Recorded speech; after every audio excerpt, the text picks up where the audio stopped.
Unlocking the mystery of well after. Master English timing expressions. Hello, wonderful learners.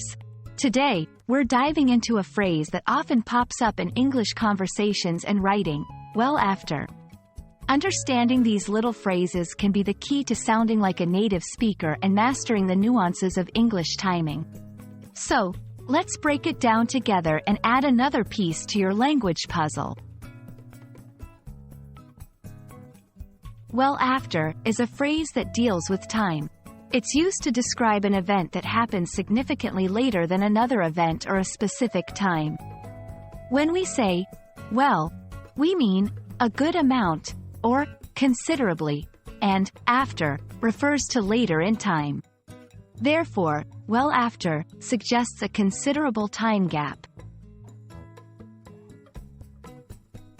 To get a real feel for how well after is used, let's look at some examples. She finished her work well after midnight. Here, it means she finished not just after midnight, but several hours later.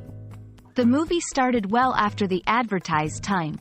This implies that the movie didn't start on time and there was a significant delay.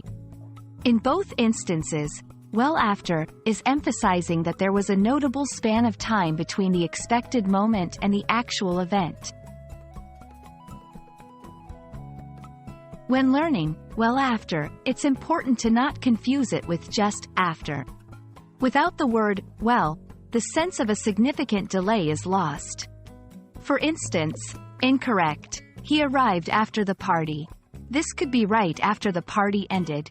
Correct. He arrived well after the party. This suggests he arrived a lot later than when the party ended. Remember, well after adds weight to the delay.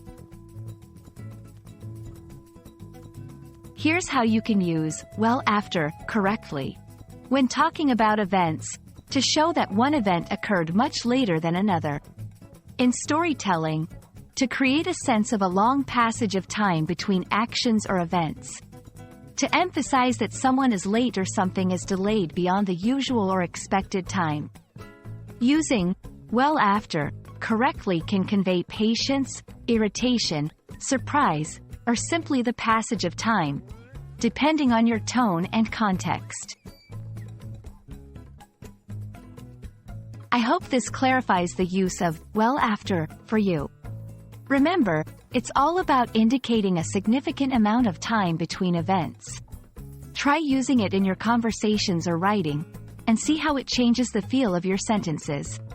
Happy learning, and I look forward to our next English adventure together.